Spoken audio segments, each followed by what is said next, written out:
Ex serviceman की मांगों को सरकार तक पहुंचाने का उद्देश्य लेकर विचार गोष्ठी का आयोजन चरखी दादरी में किया गया। फेडरेशन ऑफ वेटरन्स एसोसिएशन के राष्ट्रीय स्तर के पदाधिकारियों के द्वारा राज्य स्तर पर चल रहे पूर्व सैनिकों के संगठनों के साथ उनको होने वाली परेशानियों पर विस्तार पूर्वक चर्चा की गई। चरखी दादरी में पूर्व गौरव सैनिक सोसाइटी के द्वारा कार्यक्रम का आयोजन किया गया, जिसमें हरियाणा राज्य के विभिन्न जिलों से पूर्व सैनिक संगठनों के पदाधिकारियों के द्वारा पहुंचकर अपनी अपनी मांगों को फेडरेशन ऑफ वेटरन एसोसिएशन के राष्ट्रीय अध्यक्ष रिटायर्ड सूबेदार अर्जुन सिंह राठौर के सामने रखा गया। विचार गोष्ठी के दौरान विशेष रूप से 8वें वेतन आयोग में वेतन से संबंधित मांगों को लेकर चर्चा की गई और सभी पूर्व सैनिक संगठनों से अपील की गई कि वे पूर्व सैनिकों से संबंधित मांगों का मेमोरेंडम बनाकर भेजें और जो पूर्व सैनिक व्यक्तिगत रूप से अपना मेमोरेंडम देना चाहते हैं वह भी ऑनलाइन माध्यम से वेतन आयोग को भेज सकते हैं। फेडरेशन ऑफ वेटरन एसोसिएशन के राष्ट्रीय अध्यक्ष रिटायर्ड सूबेदार अर्जुन सिंह राठौर ने बताया कि वे केंद्र सरकार के सामने सभी संगठनों की मांगों को रखेंगे।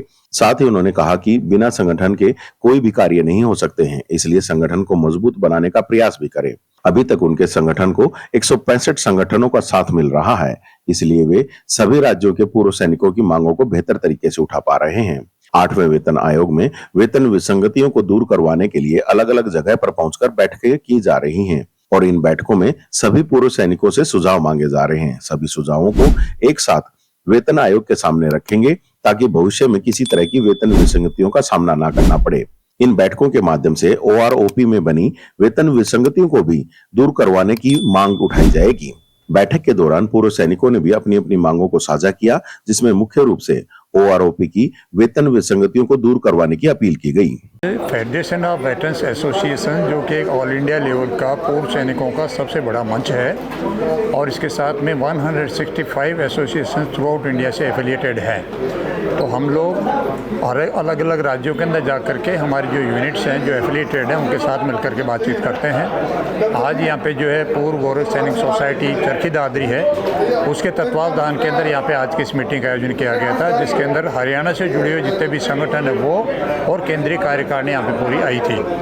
आज का हमारा मेन फोकस था 8वें वेतन आयोग के ऊपर विचार विमर्श करना, क्योंकि 8वें वेतन आयोग का जो गठन का नोटिफिकेशन 3 नवंबर 2025 को हो चुका है और कमीशन ने काम करना भी शुरू कर दिया है। अभी पे कमीशन का सबसे पहला मीटिंग 24 तारीख को देहरादून के अंदर हुआ था, 28, 29, 30 तारीख को दिल्ली के अंदर हुआ है, कल और परसों पूना के अंदर हो रहा है।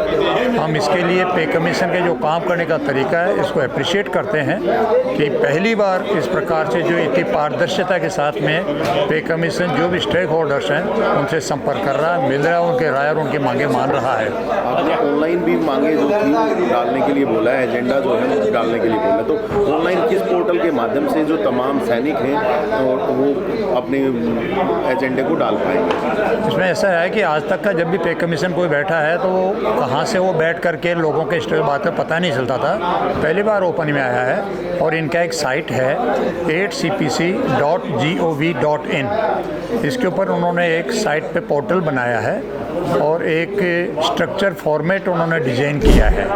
ये नहीं कि भी अपनी मर्ज़ी से कोई क्या लिख के दे रहा है फिर उसको कैसे कंसोलिडेट करेंगे, वो इन्होंने स्ट्रक्चर फॉर्मेट बनाया। उस फॉर्मेट के अंदर सभी से, चाहे इंडिविजुअल है, चाहे एसोसिएशन ऑफ एम्प्लॉयज़ है, चाहे एसोसिएशन ऑफ पेंशनर्स है, सभी लोग उसके ऊपर जाकर के उस पोर्टल पे अपने मांगों को सबमिट कर सकते हैं। और जैसे ही वो मेमोरेंडम सबमिट होता है तो उसके ऊपर एक unique ID of memorandum submit और क्या बोलते रजिस्टर होता है, जनरेट होता है। उसको रेफरेंस करके फिर पे कमीशन नज़दीकी स्टेट में जहाँ पे भी पे कमीशन जा रहा है तो टाइम टू टाइम लेटेस्ट निकाल रहे हैं। वो आईडी दे करके अगर इंडिविजुअल या एसोसिएशन टाइम मांगता है तो पे कमीशन की टीम उनको टाइम दे रही है बाकायदा मेल के ऊपर ही, और उनको बुला कर के साथ में बातचीत कर रहा है। एफवी मिलने वाली है पे कमीशन? हमारे लिए कहने के लिए बड़ा सौभाग्य का बात है कि इस प्रकार जो 8वां वेतन आयोग ने जो प्रक्रिया शुरू करी है, इसके अंदर पहला दिन 24 अप्रैल को देहरादून में मीटिंग के लिए गया एक टीम, और सबसे पहले फेडरेशन के ही प्रतिनिधियों ने जाकर के वहाँ पे मेमोरेंडम सबमिट किया, बातचीत करी, चर्चा की और चर्चा बड़ी ही सकारात्मक रही। कितनी उम्मीद है कि आने वाले समय में जो मांगे रखी जाएंगी एफवीए के द्वारा तो उनके ऊपर जो वेतन आयोग है वो काम कर लेगा? सरकार ने वेतन आयोग को 18 महीने का टाइम दिया है और टर्म ऑफ रेफरेंस दिए उनको कि उस टर्म ऑफ रेफरेंस के दायरे के अंदर रह करके उन्होंने सारी चीज़ें प्रोसेस कंप्लीट करनी है। और 18 महीने कंप्लीट हो जाने के बाद में अगर पे कमीशन सोचेगा कि प्रोसेस हमारी कंप्लीट हो चुकी है, बाई चांस जैसा कि पहले होते आया है कि अगर काम बाकी रह जाता है तो गवर्नमेंट से टाइम एक्सटेंशन का भी रिक्वेस्ट कर सकते हैं। अदरवाइज 18 महीने कंप्लीट होने के बाद में पे कमीशन अपनी सिफारिशें सरकार को दे देगा।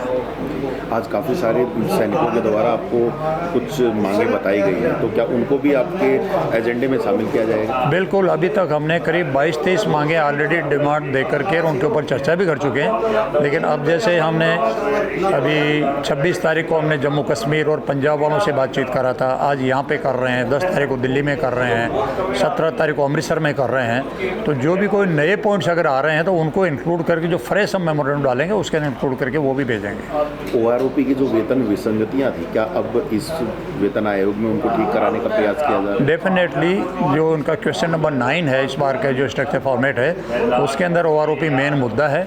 और अभी तक भी जो OROP था ये बहुत बड़ा मुद्दा था, क्योंकि इसके अंदर काफ़ी सारी अनियमितताएं और डिफरेंसेज रहे हैं।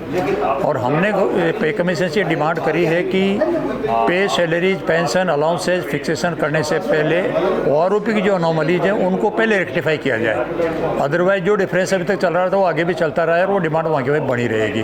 आशा है पे कमीशन इसके ऊपर सकारात्मक संज्ञान लेगा। हरियाणा में ये पहले बैठक थी, तो इसके बाद भी क्या बैठकें और हो सकती हैं? ये अभी जैसा कि मीटिंग के अंदर डिसाइड हुआ है कि जो यहाँ के लोकल एसोसिएशंस हैं वो महीने में एक बार ज़रूर मिल करके बातचीत करते रहेंगे और कोई भी उनकी कोई समस्याएं हैं सेंट्रलाइज करके वो फेडरेशन को देते रहे, फेडरेशन आगे सबमिट करता रहेगा।